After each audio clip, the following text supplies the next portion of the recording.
Good evening, ladies and gentlemen. My name is G. Cole, and welcome to Homegrown, where I get to share with you some good music while talking to some great people.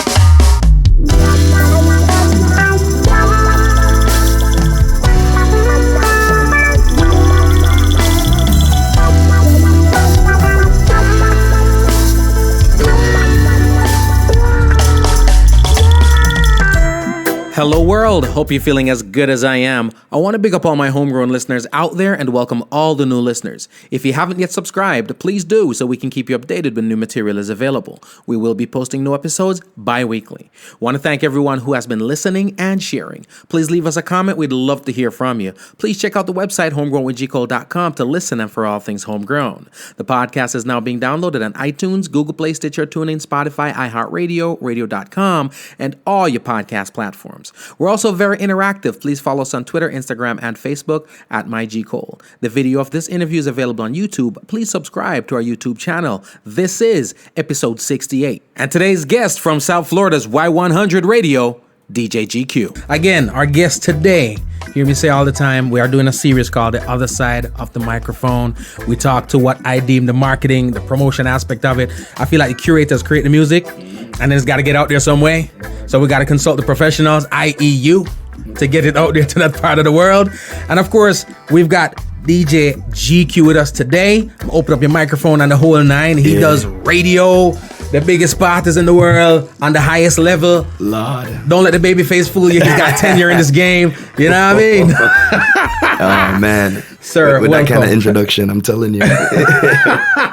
Welcome to the party, brother. Welcome. Everything good? Yeah, man. You know, just there, just trying to think, Cool, working with you, looking at you, the man. I haven't been a man since my daughter was born. Oh, no.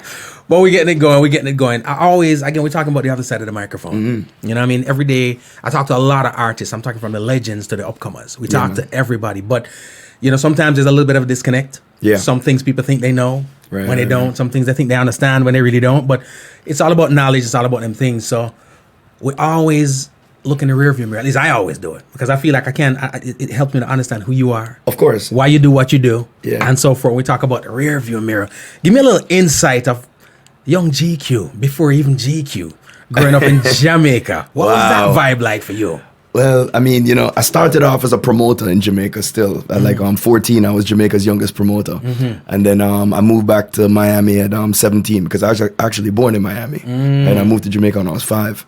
And then, I started with the sound system thing. And like I was telling you earlier, I used to mess with Travelers, and I did some Travelers double dates up here and that type of stuff.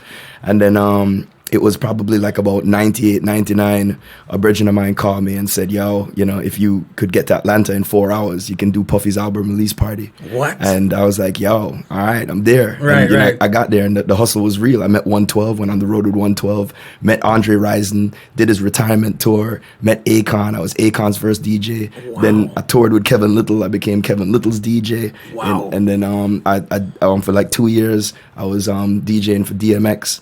And then in like 2009, I got on, a program director came to me and said, yeah, would you like to get on Y100? Mm-hmm. And I decided to make that transition from hip hop to pop. And I'd started with iHeart, and I've been on Y100 for 10 years. Wow.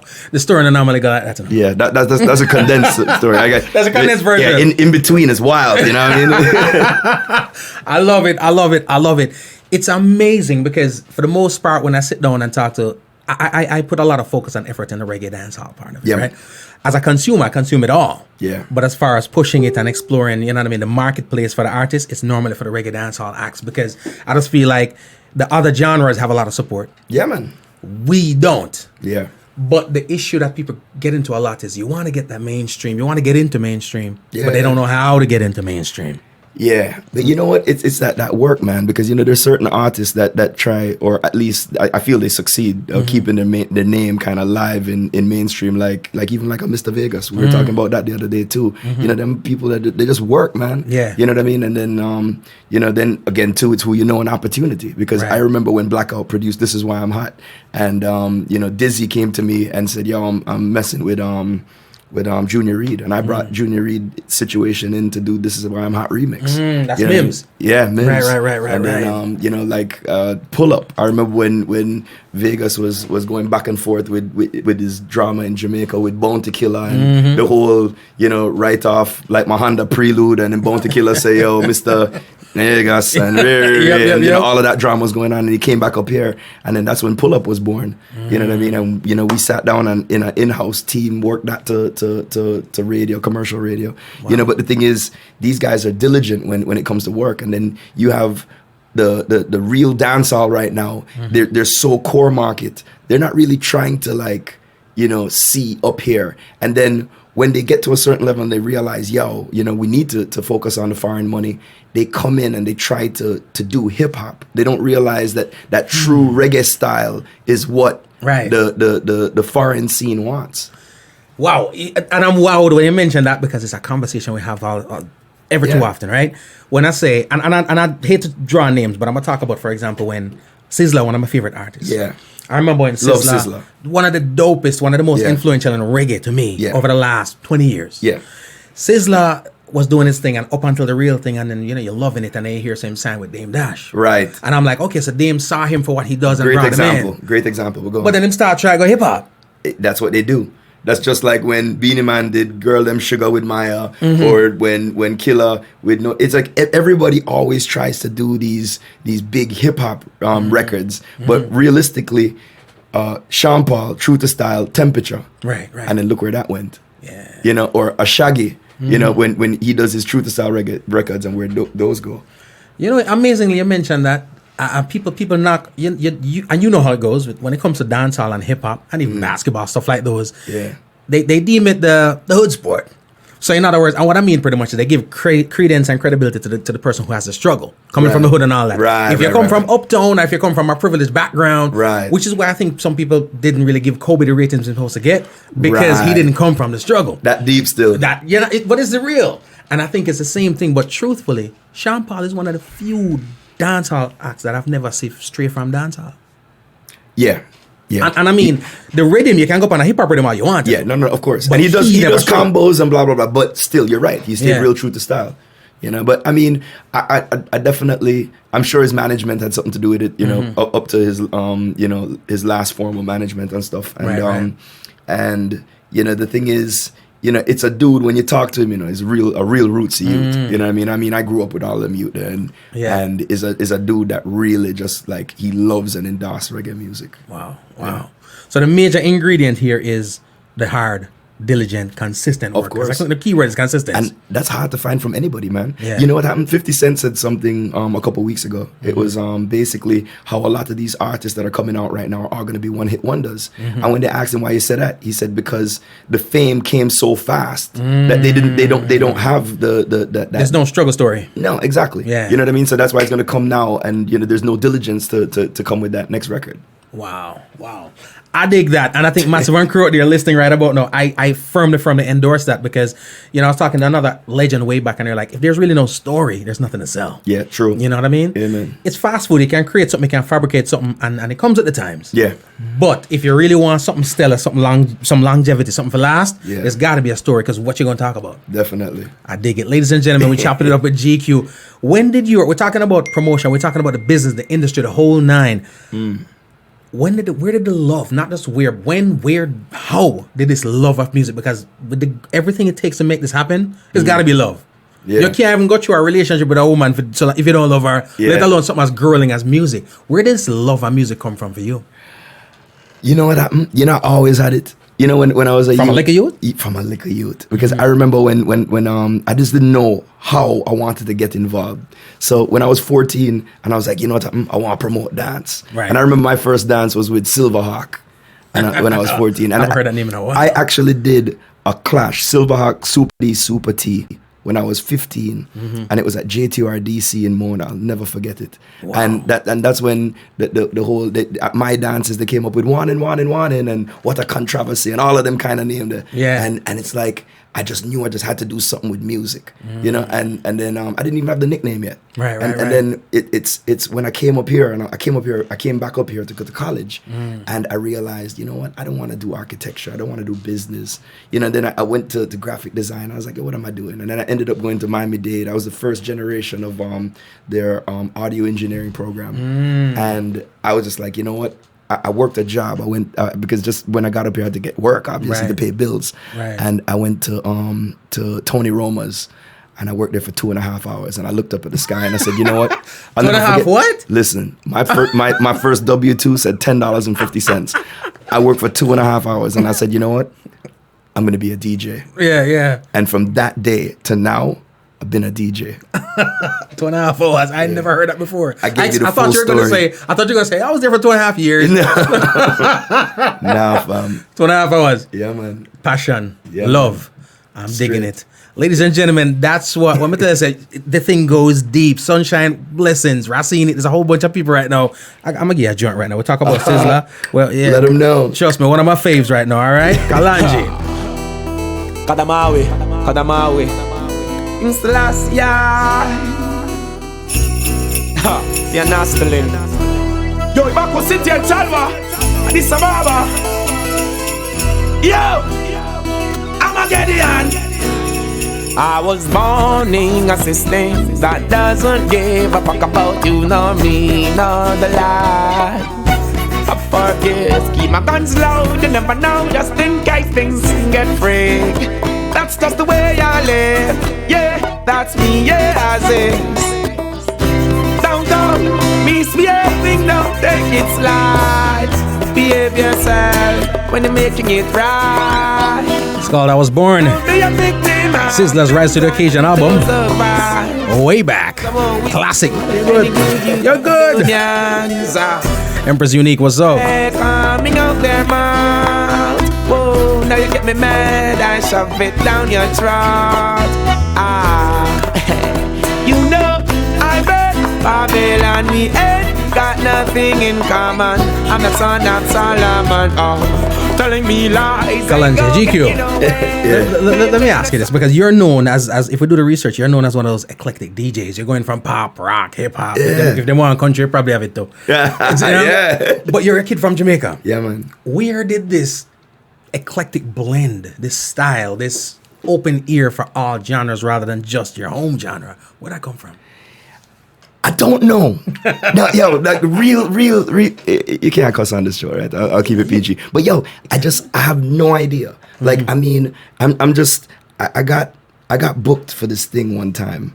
I used to DJ heavyweight boxing matches at Madison Square Garden. Wow. And when they booked me, you know, it's like I have a feeling they didn't even really know what to expect, you know, and I kind of just, you know, was peeping game, and as the boxes came out, I kind of did my homework to like see what they wanted or whatever. And Shannon Briggs was on boxing one time, and this is when Look Into My Eyes just came out. Oh, and I played that. Killer? Yeah, and he stood up on the ropes, and he's like, Jamaican, and I was like, whoa, like it was like some wild thing. And you know what? I always try to integrate back the reggae into it, but I mean, you know, at different stages of my life, like when I got with Akon, and then hip hop became a big part of my life, or when I got on Y and pop became a big part of my life, I always just tried to engulf myself in you know, figuring out what moves people in that genre. Right. As a matter of fact, and how rock came into it.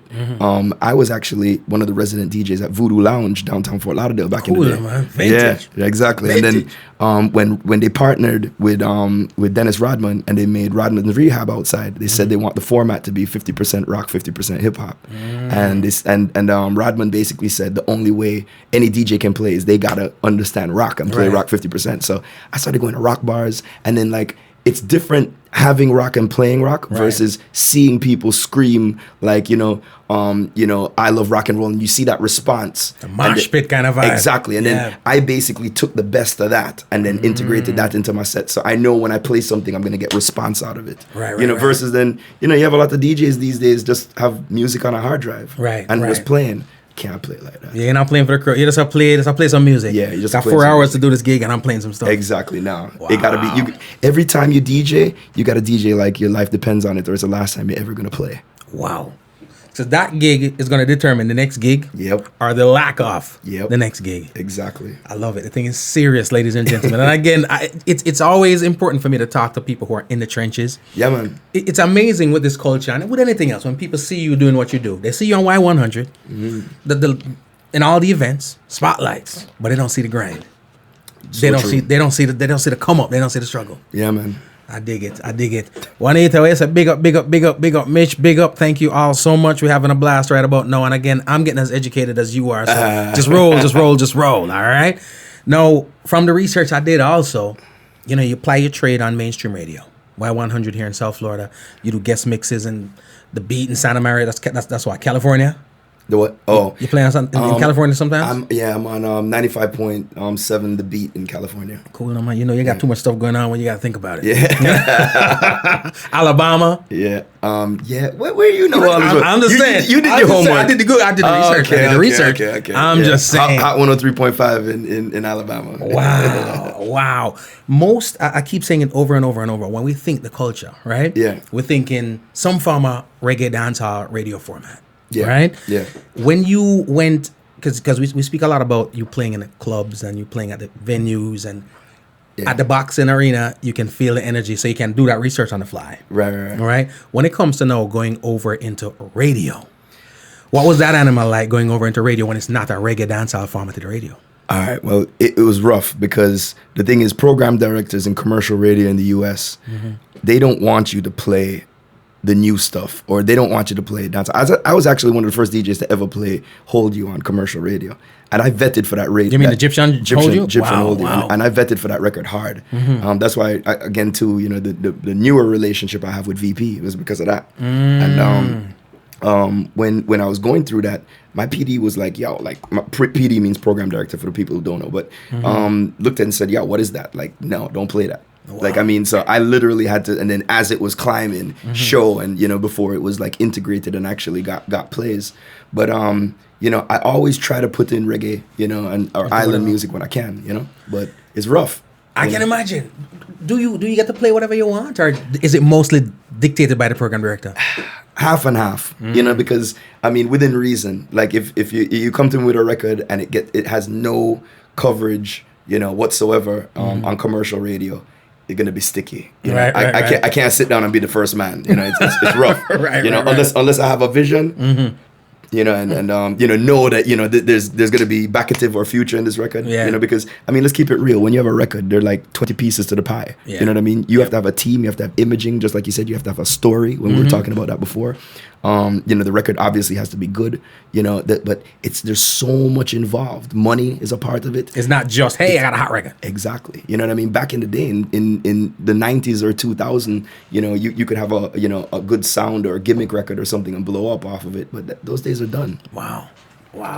The investment has got to be there. Yeah, I want to say investment because that's another thing. I have conversations with artists, right? And it amazes me how many artists think that, I have a good song. Yeah. Somebody said to me one time, yo, G, I want to release some records and just put them out there. So I was like, so how you plan on putting it out there? Like, just put it out there. You know what I mean? It's a good song. How do you get it out there? So there's so many avenues to this that a lot of people don't realize. But when it comes to, again, radio, I've seen the biggest artists, the Boyz II Men's, the Michael Jacksons, run promo ads and all them things. Yeah, man. You know what I mean? So that's where the marketing budget goes into and creating awareness, whether it's visual awareness, the videos, the whole nine. Definitely. So that's what it takes for a mainstream radio station to pay attention. Yeah, in commercial radio, you have something called tune out, where if two songs back to back that are relatively unknown are played, the person changes the station. So that's why even when you hear something that's an underdog radio, an underdog record, they actually have to play a hit song before it and a hit song after it, to sandwich it, so that they don't get the tune out. But the thing is, you have people like look at for instance Jay-Z. When people don't realize how much money and effort go into these things, Right. When what was the name of the song? Otis, Jay-Z, Otis, Kanye, Jay-Z. Yeah. When that song came out, this generation couldn't identify with it. Not like you and I who know who Otis Redding is. Right. So they had to turn around and spend $250,000 at radio to bust that record, you know. Wow. Because the thing is, if Jay-Z had a flop record, his stock would go down. He couldn't charge $500,000 a show anymore. Right. You know what I mean? Right. So they have to weigh all of that out too. So if he puts out a record and he's like, oh man, this is struggling, he'll spend whatever it takes to pop it at Billboard. Right. You know what I mean? To make sure he Right. keeps the stock value up. Wow. You know, it's amazing you mentioned the budget to break records because people think it's a joke, you know, because I remember reading an article, that song Rihanna, Man Down, when they were saying what it costed to get that song to be where it's at. And it was about $300,000 to get it there. I believe it. So that's amazing, ladies and gentlemen. Again, I love the fact and I appreciate the fact that you can educate so much people because they see radio is an entity and radio is a physical thing. So them see this physical radio and that's the only part they pay attention to a lot of time. Not the concept and the institution of what radio is. Definitely. From the standpoint of let's get out of the club right now and stay in radio for a minute. How's a hit made? You know, G. Cole, I don't know. Still a mystery. You know what? My homeboy AD is a record promoter. Big up AD if you're watching. But AD promoted Rick Ross, Trina Records. He's the one who pushed Single Again by Trina back in the day, whatever. He came to me with this record. And I don't even want to tell you the name of the record. That's how crazy it is. Because when he came to me with it, I said, this isn't a hit. Right. It was an urban record, and, you know, I'm playing pop. Right. And I was like, you know, AD, I can't play this record. And he's like, yo, please, GQ, this is going to be the next biggest thing. And I gave him the spin to show that, you know, that you know, this thing's crossing and whatever. It was Bust It Wide Open by Little Key. Let me tell you something. That record was massive. And I thought the record was garbage. Right. So, you know, it's so hard these days, man. You know, you can't determine, you know, like you and me can't sit down and determine what's a hit. Right. We can basically sit down and do a probability.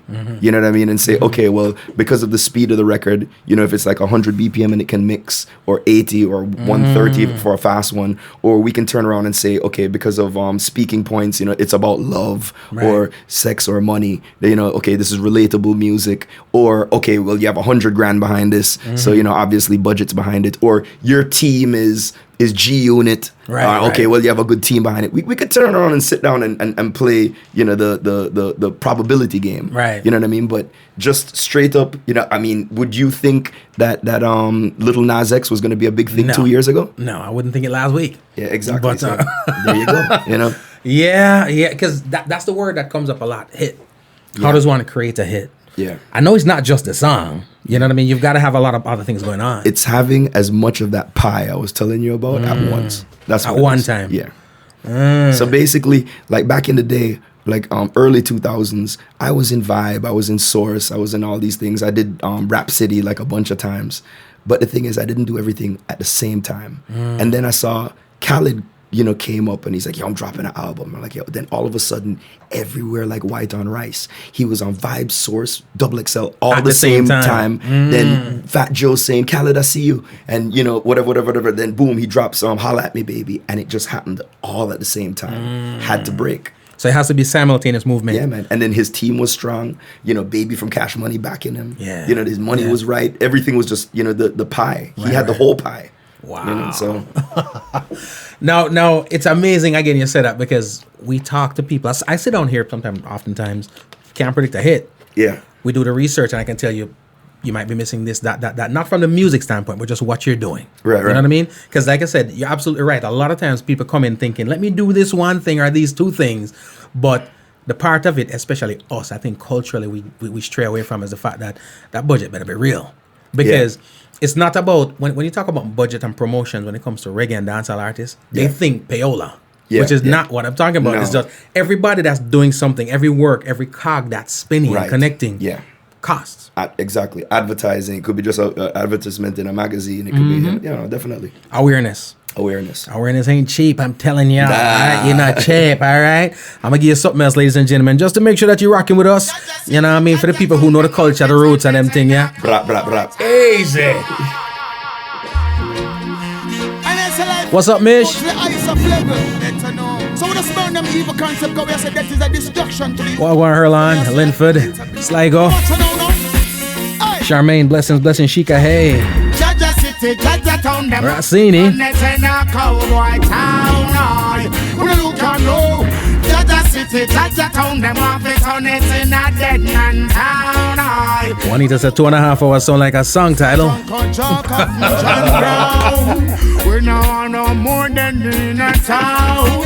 Miss a happy got so lucky she got happy out. We no want no more dead body.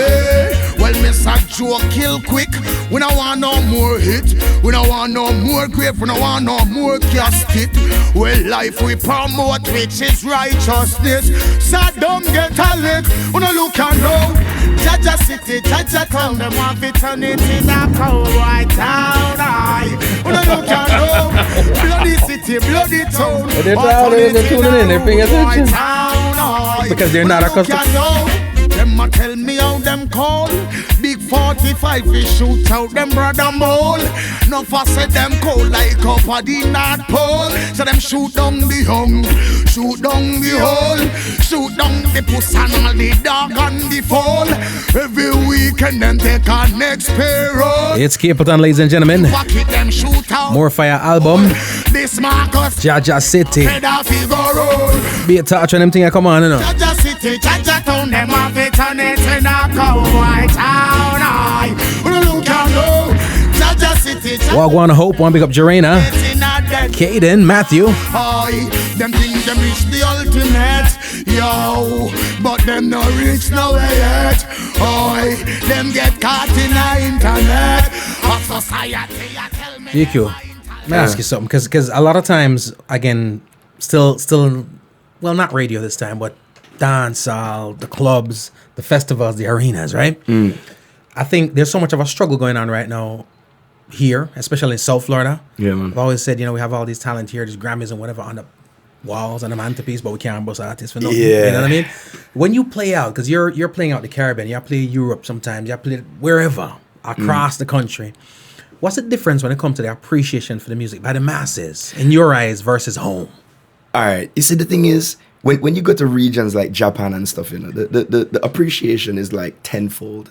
I mean, they live the music, but they live music, period. It's not about reggae music or popular music. It's just music. They just love music, man. They'll rave to something they've never heard before. You know what I mean? Yet here we're a little bit more judgmental with it. We're like, well, we never hear that song yet, and kind of kick back and wait. Yeah. But it's funny that you said something about the Grammys a while ago, and the thing is with the Grammys, I know in reggae and dancehall right now, there are people that are a little bit salty about it, and they're like, yo, the same kind of names always winning and blah blah blah, or if there's a Marley on it, the Marley them win and whatever. But you have to remember, it's only about 13,000 people that vote for the Grammys. Right. So the thing is, like, say for instance, Beyonce is a voting member on the Grammys, and then she now sees Conscience, Capleton, somebody else, whatever, and then Damian Marley, right? Mind you, she has 200 boxes to fill out, right? And she gets to the reggae category, which is only one category, right? It's just an album. There's not even a single, or right? Whatever, a reggae dancehall. No, just one category. And then she's, if you're Beyonce, what are you going to take? I'm gonna take Damian Marley. Yep. So it's like familiarity. So the thing is, the year that I saw Morgan Heritage win, I was talking to a couple of those guys, and they're like, listen, man, we went to Grammy parties in New York, LA, we shook hands, kissed babies. That's a part of the business, Campaigning. man. Yeah, Campaigning. you got to. Yeah. You know what I mean? So it's like, I have a couple artist friends now, and when they wanted to do a meet and greet with reggae artists, they jumped up and they're like, yo, we're there, we're ready. And that shows you, that what you have to do to be that name, you know what I mean? Because it's only 13,000 people voting. Wow. Amazingly enough, somebody sent me some the list, and it was about 150 something songs. Right. I mean albums that they got submitted, and it's the same thing. It's kind of like, okay, I got 150. I know I'm not listening to all that. Exactly. So it's politics nonetheless, not in a negative light. No. But you have to campaign. Yeah, you got to. And then what kills me is then all of a sudden now, say a Damian win, and it's like, Lord, look at that, a Marley win. Politics. it's not politics. You know what I mean? them people that put in them legacy work already. You know what I mean? So it's about that work. You gotta come in and make that name for yourself. It's about that work. And again, there are things we can do to get the familiarity to you. It might not be, again, unless I could change your last name, you ain't gonna be a Marley. But at the end of the day, if there's somebody in the category with one of the Marley brothers and they are equally popular, and when I say equally, I mean popular. You know, if you have a year where there's, let's say, Sean Paul, Shaggy, one of the Marley brothers in there, stiff category. You know what I mean? There's no guarantee on a commercial level. There's no guarantee that he's taking that one home. But it just, fortunately or unfortunately, it doesn't ever work out that way. It's not one of them races where you have you seeing a run against this someone and it's stiff. You know what I mean? It ain't the NBA finals. I'm telling you. But I love when you can shed some light on that, because a lot of times we need to understand what it is. We have, like I mentioned earlier, Grammys on the mantelpieces. There's plaques on walls. Every now and then you'll see a reggae artist break from California. And when I say reggae, I mean one of us. They have a market that they've secured and you can't knock that. Every now and then we may get something from Canada, every now and then from New York, but South Florida we ain't get nothing. And I've spoken to people at home and I wonder if us being this close to Jamaica is a detriment or it's an advantage. You know what? Miami, South Florida is like a hub. You know what I mean? So it's funny you say that, because I don't really identify with South Florida as a local people. You know what I mean? So like, for instance, I just the other day when somebody was bringing up, I was talking about Y100's, like, yeah man, Y100 live down the street. Or when somebody was talking about like say Vegas or Red Rat or just whatever island music, Kevin Little. You know what I mean? It's just it's such a mosh pit of island people that are already here that I don't really think we have like a thing, not like Cali where specifically people live in Cali. You know what I mean?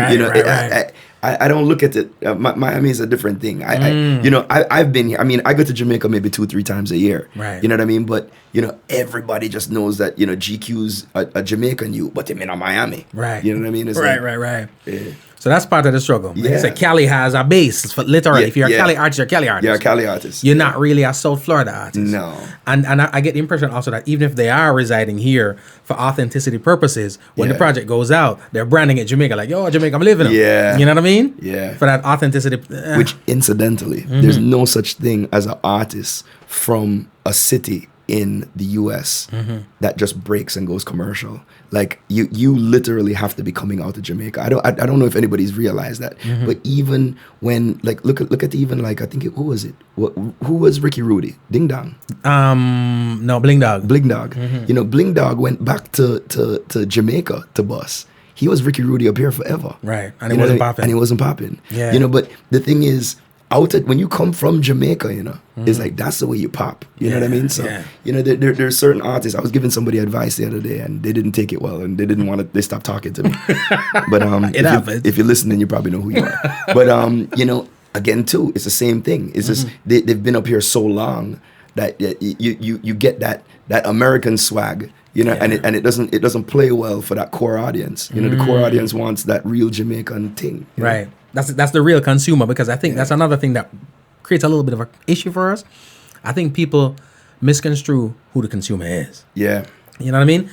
When it comes to Jamaica, I always say our reggae music dance hall, the fan base that we work so hard to appease doesn't consume the music. You know what I'm saying? So it's like, if you check it out, the people who are buying the music, you don't see them on a daily. No. And the people who you're making the music for, the people you see on a daily basis. Yo, does this person like it? Does this market like it? When them people not have no iTunes, them not logging for your thing. Yeah. And if you try to go over there and create something more appealing to that market, then you hear say, well, you must sell out the thing, Yeah.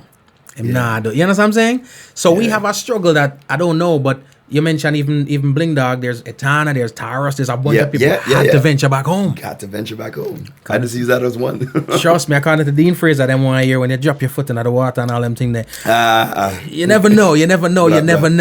Blessings, Marsha J. Ball, I'm a UK people right about now. We got another joint for you. This one is off the brand new album, Business Signal. Stay so. Streets anywhere we go. Dogs them serious. Dog them no nervous. Boy, let me tell you about. Man, we cool. Well, light and I got no woman, see it, yeah? We got it. No boy can't go round we. Double light and let's go. I know so the things hit me G. One phone call it take to make some boy wipe up her hurt and drop down flat. From you not stop my food, dog. Me no matter about you and me no care about that. Can't talk in my face. Say them run place, I run them run round that. Man a action pack, some boy only full of tough chatter. Enough of them stairs up, enough of them stairs up. Mish, what's up, Andres? Enough of them stairs up. From Massachusetts. Talk them a talk, no action fi back. Enough of them stairs up. The GQ fans are out in full effect. Enough of them stairs up. Chat them a chat, me no pay that, no mind hear that. Empty barrel a make nice dog, them a no nobody, them a no nobody. Yeah. Can't step to the president, all of me dogs, them a be a mad smaddy. Yeah. Have a one piece of metal and a post dog, you no bad man from nowhere. You must see the whole of your life, cause it not work if you step to me. Enough of them stairs up. Yeah man, we gotta pull it from the top, them send not true. Busy Signal. Album is called Parts of the Puzzle. Anywhere we go. Stay so. Hey Julian. Serious. Hope, fire, Mish. Nervous, boy, let me tell you about. Man, we cool like a Eskimo. No boy can't go round we. Hey, I know so the things hit me G. One phone call it take to make some boy wipe off her hurt and drop down flat. One bigger brass odds. I'm not stop my food dog, me no matter about you and DJ Lance. Can't talk in my face. Say them run place, I run them run. So true, EK. Man a action pack, some boy only full of tough chatter. Enough of them stairs up. What like that? Enough of them stairs up. It's right enough here. Enough of them stairs up. Talk them a talk, no action fi back. Enough of them stairs up. Enough of them stairs up. Enough of them stairs up. Chat them a chat, me no pay that, no mind hear that. Empty barrel a make nice dog, them a no nobody, them a no nobody. Yeah. Can't step to the president, all of me dogs, them a be a mad smaddy. Yeah. Have a one piece of metal and a post dog, you no bad man from nowhere. You must see the whole of your life, cause it not work if you step to me. Enough of them stairs up, enough of them stairs up, enough of them stairs up. Talk them a talk, no action fi. What going on, Mar Shepherd? Stairs up. There goes the water. Them stairs up. Enough of them stairs up. Frida, blessings. Chat me no pay that, no mind hear that. One phone call it take fi make some boy wipe off her hurt and drop down flat. From you not stop my food dog, me no matter about you and me no care about that. Can't talk in my face. Say them run place, I run them run round. Blessings, Paul. Welcome to the party. We appreciate you very, very much. Palm Beach is in the building. We appreciate you too. Margate, Miramar, Hollywood, Plantation. Talk them a talk, no action. Miami gets a shout out just for being here. Them say Miami weird for real. Enough of them stairs up. Chat them a chat, me no pay that, no mind hear that. I don't. We spoke a little bit earlier about the fact that you can't really tell. You know, we always try to assume, and sometimes people say, "Yeah, man, I know that record was gonna pop." I didn't know nothing. You know what I mean? So, but when you heard Kevin Little's hit song, can't remember the name. Turn Me On. Turn Me On. 1 or 2 or 3 or 4 or 5 of Sean Paul's plethora of hits. For the first time, Mr. Vegas has had him, Elephant Man has had him, Beanie, and I'm talking about the commercial stuff right now because when we say hits, you know, I think sometimes also there's a little bit of a blurred line. There's diaspora hits, you know what I mean, that pop off, you know, the dance and that sound system and this and that. Right. But then there's the radio stuff. The Marley Brothers, they have some success there too. The niche market stuff versus the commercial stuff. Yeah. When you heard them commercial songs that popped off, the first time you heard them, you had an inclination, or most of it is the work of radio? No, I'm not gonna lie to you, man. It depends on which song you're talking about. Because first of all, like Turn Me On, it was just something about it. Like there's hands down, no one could contest that wasn't a hit. Right. Like it's so crazy. Like I still remember getting off the plane for the first time in Germany, and girls were screaming Kevin like it was like Michael Jackson coming off the plane. Wow. And I'm like, what the hell is going on right now? And yo, Kevin. Right. And I was like, yo, like, is this for real? Then when we got to Romania, we were, it was the first year or second year of MTV Romania, and Black Eyed Peas opened for us. Open for Kevin Little. Yeah. Wow. So I mean, like, so you're talking about like this hands down was like a top 10 song in the world, but just at the time, melody and you know the speed of the record, everything just made sense. Right. You know what I mean? And it's just like, you know, there's certain hits, and they just make sense. And then there are other hits that just you could tell were just pushed to the top, Right. you know. But like Lil Nas X right now, that The country joint. like Yeah. I mean, the market just needed it. You know Something what I mean? different. It's just something, it's something different, something sing along that you just know the words. You know, that's something, you know, gimmicky. You know, do you think he's gonna last? Yeah, exactly. You know what I mean? But you know, in Big enough of a hit that if it doesn't last, yeah. it's still good. But I'm not gonna lie to you though. There's certain records that in the past that I swore were gonna be hits, like crossovers, reggae wise, that didn't cross. But the thing is, there was no strategy, no plan. That artist probably has no foreign team. Yeah, You know, yeah, so- yeah.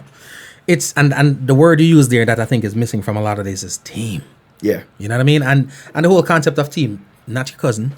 Yeah. You know what I mean? Yeah. Not the homie from down the way. No. I'm not saying they can't bring people along, but they got to get educated on what they're Yeah, doing. definitely. Wow. Definitely. But you see, that's why when you look like at now like a Shaggy or a Sean Paul, these guys, man, their teams are crazy. Wow. Like I mean, they got dudes in labels that vet for them and don't even really know them. You know what I mean? Because their strength in the business is so clutch. Wow. Ladies, only hear that, all right? And they hear that. Club radio, right? Which is, because you push music, you could get a hit. So if I have a budget Yeah. is not sexy enough to go radio and club. Yeah. Which aspect of it is easier for me to take my budget to forget a record to break? Is it in the club or on the radio?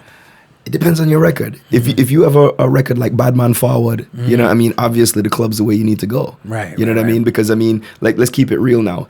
Ding Dong is never that's never gonna be an American hit. Right. You know what I mean? But True. you know, between Dub Plate Money and Stage Show, this man is probably gonna be set for the rest of his life off that record. True that. You know, versus you know, Heads High, you know, or you know, it's like you know, you gotta there's no formula for one record. Right, You know what I mean? right. You that's why. And another thing too is people haven't been using A&Rs anymore. The A&R was supposed to basically groom the artist and the record, and you know, you sometimes you have to take yourself as an artist out of the equation. Right. And you have to make sure that you have ears in the business that can cultivate you to get you that right, you know, hit, to choose the hit, to help you break the hit. You know what I mean? Because sometimes, you know, as an artist, you know, and me too, you know, as now as a producer, DJ, you know, I'm listening to my stuff and, you know, I made it, so I love it, you know, and it's like, yo, like, G. Cole, the next biggest thing this, you know, because I Right. feel so I made it. You know what I mean? Right, And then right. you might listen to it and look up in the air and say, boy, you know, GQ, that record is not really, you know, but, you know, and the craziest part is that 9 times out of 10, nobody's going to tell you the truth. You know what I mean? They're going to be like, Homies right there. yo, you know, so that record wicked. And guess what? You know, you're just going out there, flap yourself, it's not going to work, you're going to drop off, you know what I mean? And then the dudes now that do have the crazy hits, no team, Right. no budget, you know, this day and age of, you have a record, let me just throw it up on YouTube, you know, forget my little 90 views, stop that. How much of a disillusion is it, this whole social media thing? Because I think when I talk to people right now, I've heard people who are that are supposed to be managing artists, right? I mean, I don't know how much experience they have managing artists, but they are in fact the artist manager, and they represent themselves as such. And I've heard people say, we don't need this no more. We don't need. I've heard people say they don't need radio, and I think that that's the worst way to look at something, is that you don't need Yeah. radio. Radio isn't as strong as it used to be. When I started on Y100, my listenership on a Friday night was 250,000 people, and now it's lucky for like 50,000. Right. You know what I mean? But I mean, don't get me wrong. Is it way more than, you know? The average. You know, exactly. You know, so I'm not mad at it, and it's still a platform. So Right. now the problem is you just have so much more you need to cover. So like I noticed now, like this new generation coming in, like somebody came to me the other day and was like, oh, yo, TikTok, you know, and they're like, you know, how, you know, somebody's 13-year-old nephew, you know, that's all he has. Like they don't even mess with Facebook anymore and blah, blah, blah. But guess what now? You know, your auntie mess with Facebook, your cousin mess with Facebook, you know, IG is still a thing. And Right. there might now be a new generation taking on new social media, and there's old social media that people are already using. You Right. gotta cover everything. Right, You know what I right. mean? Just like radio. So yeah, is it as heavy as it was before? No. Right. You know what I mean? But is it a format that can get to millions of people? Yep. Sure. What you call it? iHeart. covers 9 out of every 10 people in America have listened to an iHeart station at some point during the week. Right. So the radio is still necessary. Yeah. And the crazy thing is when people talk about radio not being necessary, right? Because they're talking about internet, whatever, not realizing that the brick and mortar institution of radio may shrink. I don't think it's going away. It's going to shrink. Yeah. Too much money was spent in those towers for them to just delete them. Yeah. But not only that, what you're considering internet radio is the same radio station and just a play through Yeah. internet area also. But I'm gonna tell you right now, G Cole. If you see, unfortunately, I'm the bottom of the totem pole when it comes to like an institution like iHeart. You know what I mean? Because I mean they have tens of thousands of employees. You know, hundreds of DJs in each market. Blah blah blah. But the day programming changes for radio, where we're not playing 18 hits in a row, the radio programming never evolved. It's still an old school way, commercial radio. Right. Commercial radio programming never evolved. When you hear a mix show like me on a Friday or Saturday night, or a Waggy T, or a Bobby Condas and Jabba in New York or whatever, and we get away and we play a little thing and, you know, go off track a little bit, you know, our PDs might look at us and be like, yo, take it easy with that, or whatever. Yeah. But the thing is, we're just one show.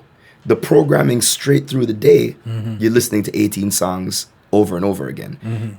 The problem is now in this day and age, the young people, they want to hear that new Triple X. They want to hear that 2 Chainz that dropped yesterday. Right. You know what I mean? That the brand new Cardi B. Right. So you know, once radio gets if radio gets a little bit more competitive, it will make a comeback. Right. You know what I mean? But if it doesn't, you know, like you said, it's going to die down. It might not, you know, totally disappear, but it's definitely going to die down more. All right. So I am a firm believer that evolution is key. Yeah. And we're getting in depth in terms of the whole concept, again, the word programming too. Yeah. Which, again, it goes back to that whole marketing scheme, and it goes back to your budget, because you have to Yeah. get the thing played over and over and over. Yeah. Get it programmed. I remember there's certain records right definitely. now I can tell you I never like. Yeah, but now you like it. I didn't have no choice. Yeah. It was programmed. Sean Paul We Be Burn is the first one I can tell you about. I remember just never felt that record. Yeah. And I remember the day I caught myself singing the song. Big up Delano for producing it. Trust me. Programming.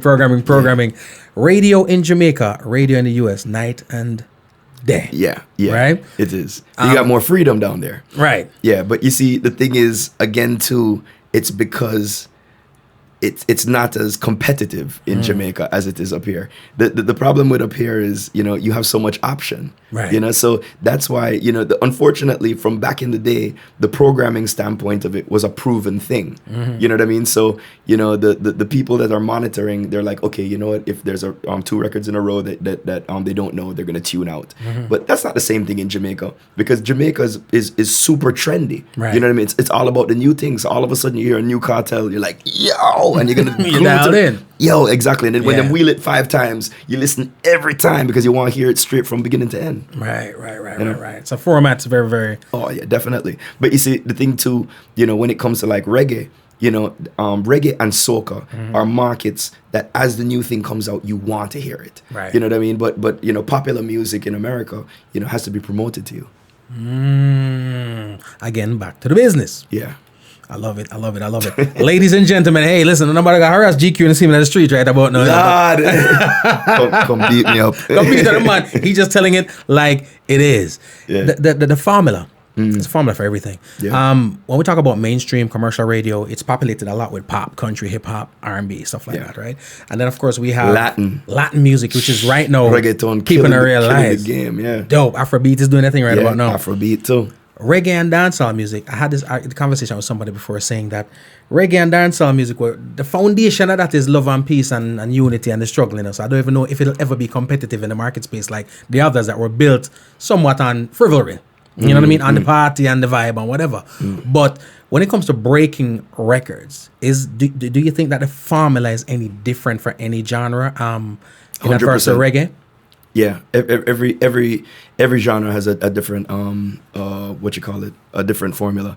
As a matter of fact, right now, why you see Latin so prominent is because their culture supports so much that, like, when a Don Omar or Daddy Yankee or a Maluma or whoever drops a new record, they eat it up. They're like, oh man, it's like you know, Beenie Man and Bounty back in the day, or like a Cartel, right? Or you know whoever now. You know what I mean? It's like that's what it's like. You know, so because they have that, you know, so heavy in their culture right now, you know, and mainstream radio has accepted them right now. They're the new thing in mainstream radio. You know, they're on all sides they're getting eat up. Like, yeah, tip my hat to them, man. Can't beat that. And that feeds right back into what I always say pretty much is whenever we talk about music, our business in general, there are certain rules that we try not to violate. That the customer is always right. I don't subscribe to that. Never. And then you also have the whole concept of just not coming at the fan base. But I think our fan base sucks. You know what I'm saying? In terms of critical. Yeah, very critical, but just they don't support as they say they support. Yeah. You know, you have an opinion, but you don't have the song in your phone. You ask me about the song that you heard from somebody else's thing, but it's not like you buying the music. So no matter how well I do it, you still not gonna download the music. Yeah, you know, but it's a challenge for us to go at the fans, though. Yeah. That's what you're saying pretty much in terms of the cultures is half the issue is the fan base. Yeah, definitely. Our fan base just they don't consume music. You know what? Honestly, though, so the Latin fan base is kind of the same way. You know, they're not buying. They're about the hype. So meaning they'll go to the stage show and you know they'll post it on their Instagram and blah blah blah. You know, die for a picture with Bad Bunny. Right. But they're not buying either. We're just not. So where's all the streams that Latin market's coming from and downloads? No. Yeah, no. Well, they're streaming it. They're probably just not downloading it. Anytime you see any buying going on, it's Jenny from Boca. You know what I mean? Or I'm just keeping it real. You know what I mean? Or Becky from Apopka. Yeah, exactly. That's who's buying. You know what I mean? But you know, trust me. You know. So that's who I need to target. Yeah, man. You know, lied in not Miami, not buying it. I love it. Ladies, I know you got stuff to do. It's almost that time, ladies and gentlemen. So if I was to do the seminar right now, and GQ was on the panel, and the dancehall and the reggae artist said, what are we doing wrong? Yeah. What are we telling them? They need to focus more on the business of music. Don't you know, the thing is, everybody's an artist right now and they're putting together records and they're like, okay, boom, I have this record, this is the next biggest thing. But they're not thinking about what it entails to make that record the next biggest thing. So take your time, pull up a little bit of bread, whether it's taking on a publicist, you know, a social media expert, somebody, a record promoter to work your record to radio, billboard, whatever else. You know what I mean? Right. They put together a formula. Right. You know what I mean? Don't just drop it. Then all of a sudden it get couple view on YouTube. You know, 5 people download it. You know, including your auntie and your cousin. Right. And then you're mad and you say, nobody now support you. Yeah. The thing is, then you look at a man like Mr. Vegas who pay for him own music video, have 3 record promoter, you know, go in. And this is not no label thing. These dudes are hustling themselves. Right. You know what I mean? Putting in that work themselves. It's amazing you mentioned Mr. Vegas. You know, Vegas has a strong social media presence, whether they like it or not. And maybe for some reasons you don't want to deal with. Yeah. But it's one of the hardest working persons I've seen. Yeah, man. He work hard, man. And is a brother who believe in the formula, the real formula, which is I create a good record. Because Vegas creates a plethora and spits out a record that deal like Prince. Yeah. But I have not heard a hit is like it's relative. We can determine what a hit is after the success, but I've never heard a bad, and that's me now. Yeah. Never heard a bad Mr. Vegas song. You know? Yeah, but you know what it is? It's because his ethic is so good, and because he's putting out so much music, you kind of get seasoned after a while. You know what I mean? It's like if you were to sit down and all you do is just listen to reggae music. Well, that's what you do. But you know now you kind of know if it's not bad, at least what's not going to be accepted. You know what I mean? Your judgment is a little bit more fine tuned because you're constantly in it. You know, and he lives it. Right. You know. So you might have created it and just didn't put it out. Yeah, you have to live it. The music business is a everyday business. You know, the thing is, doctors and lawyers don't practice medicine and law on the weekend. You know what I mean? Like, you know, people always look at me. Yeah. No, but you know, it's funny that you know, back in the day, people were like, "Yo, how are you everywhere? How are you a DJ at Space and festivals and Ray?" And I'm like, "Yo, I wake up on Monday morning and I live DJing." You know what I mean? 8 o'clock in the morning is either on phone, promoters, you know, sorting out my crates, you know, in iTunes now. Right. Of course, my virtual crate. My virtual crate. But, you know, it's like, you know, I'm constantly focusing on music. You know what I mean? And you know, when you live something, you know, it happens. You know, it might not happen tomorrow, but it's gonna happen. Right. You know? I like that. It's building the brand. Definitely. And stamping your presence all over. Because again, you know, and we living in the real world sometimes don't have the luxury of being able to live it 24/7. But as long as we know what the formula is and how it can be done and how it can be done, because not succeeding is not the worst thing that can happen. You know? Yeah. Is not succeeding and then mad at yourself because you didn't succeed. Right. You know what I'm saying? But you know, it's hard because the thing is, nowadays, to break is harder, but the judgment is less. Let me tell you something. Back in the day, because I started in dancehall and reggae, when I started playing hip hop and I started touring with Akon back in the day, there were markets and nightclubs that wouldn't book me. And they're like, that's that reggae guy. And it was so hard to come out of that typecast. Right. And then when there were, not to throw anybody under the bus, but Ricky Williams and the football players and stuff, when they used to book me when I was doing hip hop. Right. And when I got on Y100, they stopped booking me.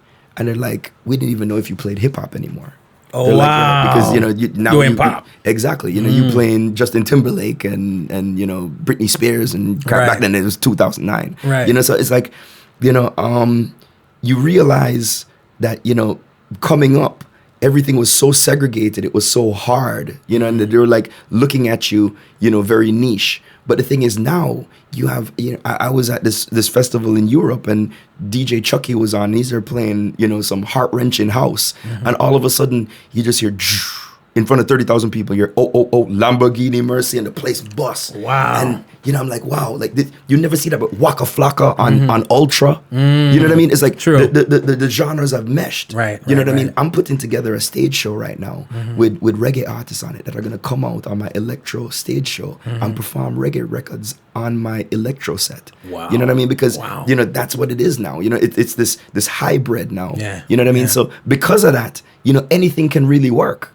You know what I mean? But you now have to, you know, put in the work for it to happen. You know? You know, you mentioned the hybrid too. You always have the purists in anywhere you go, right? Yeah. And the purists are always complaining about the hybrid and the evolution and all them things. Yeah. Do you feel like they talk about trap dance hall? I don't know what the hell that is. I've heard about it, but I can't identify it. Stop it. So, Yeah, old what, do man. you, what do you feel about trap dance hall? Do you think it's something that's here to stay, or you think it's just a phase? It's a phase. Yeah? Yeah, because trap is a phase.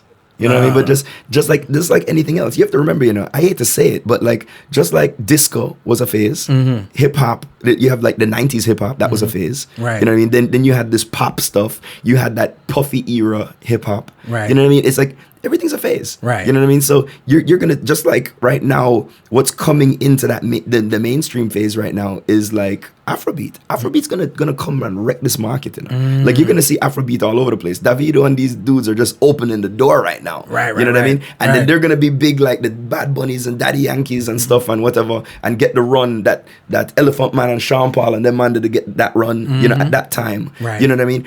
I'm not saying that it will disappear. Right. You know what I mean? Because every so often you're gonna hear a song come back and you're gonna be like, oh man, you know, Yeah. Bruno Mars do a record, you know, that's reminiscent of Michael Jackson. Yeah, you know true, what I mean? true. You're always gonna have these things. You know, music is music. You know, I'm never gonna, you know, hate on any one thing. You know what I mean? But there's always going to be a time when there's going to be a thing that's big. You know what I mean? And right now, when you listen to dancehall right now, with these youths in Mobe and stuff, Right. you know, Six them and them. yeah, six exactly. You know, it's like they're doing this hip hop hybrid right now, Right. and you know that's what works for them. You know, I got you.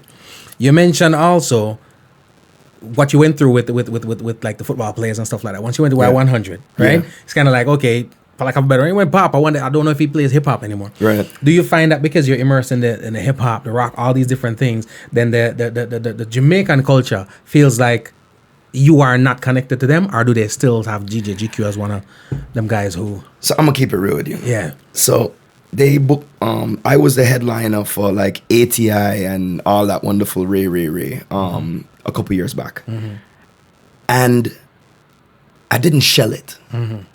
And you know what? It was the first time I went back to Jamaica and played, and didn't shell it. And you know what happened, G? It burned my soul. Mataran jumped up and said, yo, I'm a big Fred JQ. And as him opened his mouth, I was like, yo, the man don't even play a record. I'm gonna look up and I say, you know what happened?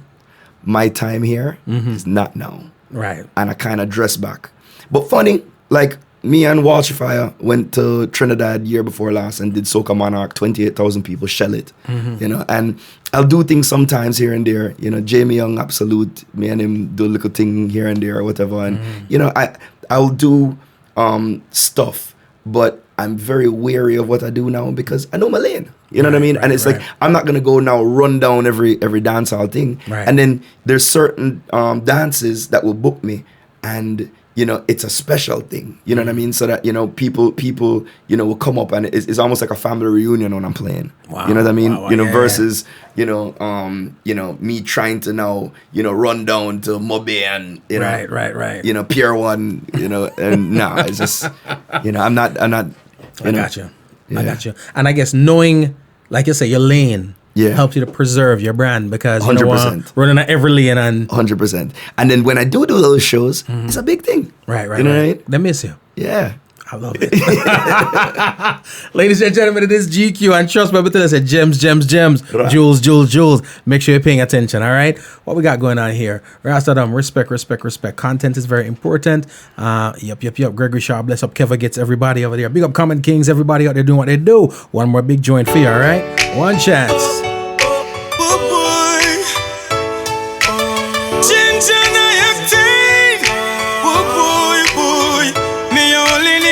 Chance, me only need one.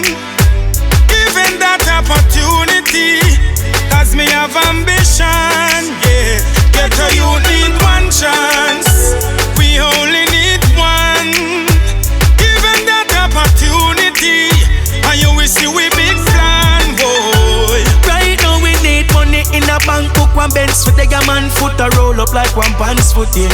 We only need a fresh shot and one hook and no effort. Man put some style, man, that's a damn crook, yeah. Me I tell you through the door we need one foot, one chance and one look, one opportunity for rise past some scrutiny. One pants and one shot. It's Octane and Ginger. One chance from the Love and Life album. One night and one day, jam must shine a one light and one thing go away. You know, say one thing we out for another beer. Big up my East London massive at the Den right now. London, UK. Big up. Only need one chance. We only need one. Given that opportunity, cause me have ambition. Whoa, me only need one chance, brother. Me only need one.